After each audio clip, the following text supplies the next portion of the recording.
Investors are about to lose billions of dollars. They don't know this. A lot of them are just completely unaware of what's happening, of renewable energy, of electric cars, and how that is going to disrupt and destroy their investments. I'm talking, unfortunately, yeah, in some cases, it's, big investors who just want to profit and make billions of dollars. But in many cases, this is mum and dads, your neighbor, your friends, your cousins, your uncles, your aunties, these kinds of people who just have regular, basically retirement income. It probably not rich, not particularly wealthy, but a lot of these people don't realize they are going to lose a huge percentage of their savings, of what they're hoping they will retire on. And it's sad. It's like, it doesn't seem to be anything you can do about it. People just don't realize what's actually going on.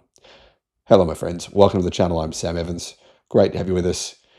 You're watching the Electric Viking. Last year, we found out that 94% of renewables were cheaper than fossil fuels worldwide. The cheapest form of electricity in almost all of the planet is solar and batteries now. The cost of solar and batteries continues to fall. And as a result, renewables are being added at a rate of around 99% renewables compared to 1% fossil fuels. That's literally the current number this year.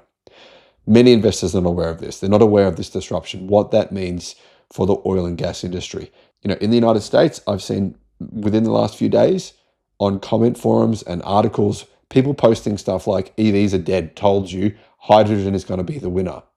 And here's the thing, people are posting this stuff and it's being liked by hundreds of people. So clearly in the United States in particular, and probably in Australia as well, maybe even in Europe, I'm not too sure, but clearly there are still hundreds of thousands of people who believe that electric cars are not the future, and that in fact internal combustion is all good to go ahead. If anything, what's going to happen is these oil companies, they won't stop selling whatever fossil fuels. They'll just simply pivot to hydrogen. That's what they really think. Now, of course, car manufacturers over the last few months, most of them have abandoned their hydrogen plants. And if they haven't officially abandoned them, they've quietly abandoned them by simply shutting down their factories and just saying, this is one thing they often say, we have paused production.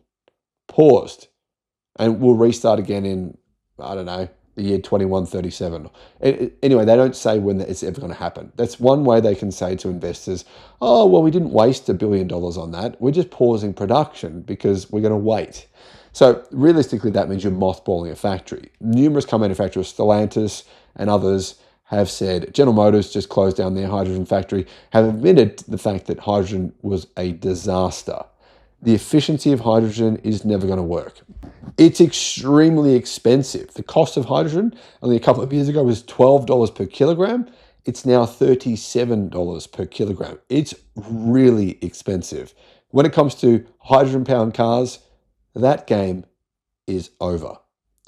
Here's the thing though, as I was saying before, a lot of people in the United States in particular seem to believe that because EVs aren't going ballistic in America, that means the future is internal combustion. Clearly it must be, right? Because the US is, a lot of Americans be a bit American-centric. They think that the world revolves on America. They don't know that there are other countries around the world that do influence the entire industry.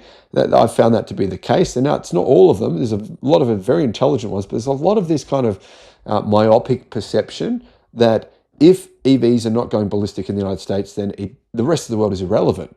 The truth is, though, EV sales have grown by about 30% this year. They're going to hit more than 20 million this year. That's more than 25% of the entire car market. Within the next 5 to 6 years, it's game over for internal combustion. And this means the demand for oil and fossil fuels will continue to fall.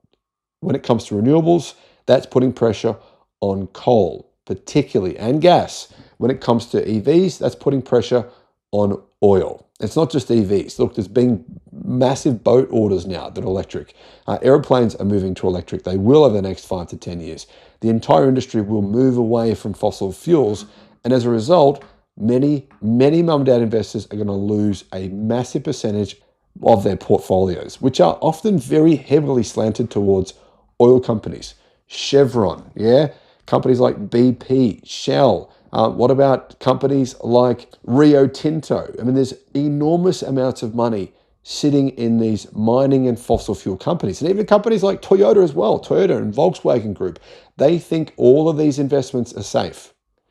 They're not. They're being disrupted. Clean Technica said this: one of the things that's easy to forget in our hyper-splintered media and misinformation world is that many people operate on completely different information from you and me.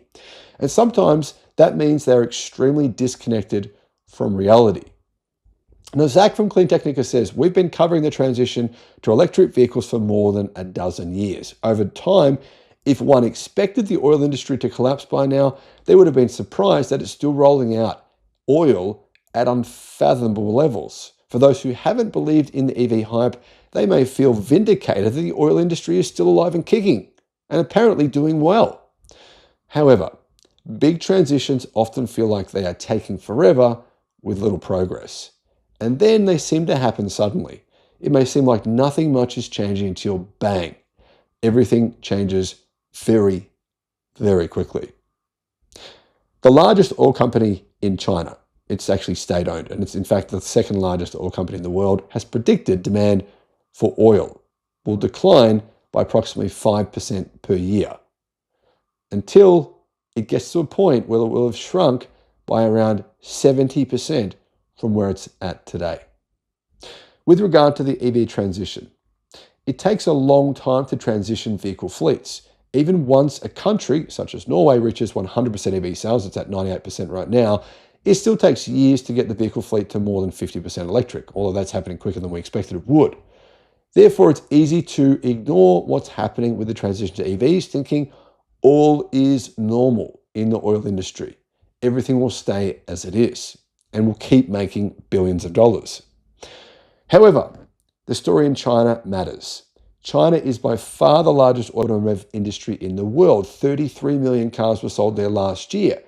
That is around 36 to 37% of the entire global auto industry. Considering in China now 53% of all cars were electric, plug-in vehicle sales, 53%, and China is likely to hit 100% by 2030. This will have an enormous effect just by itself.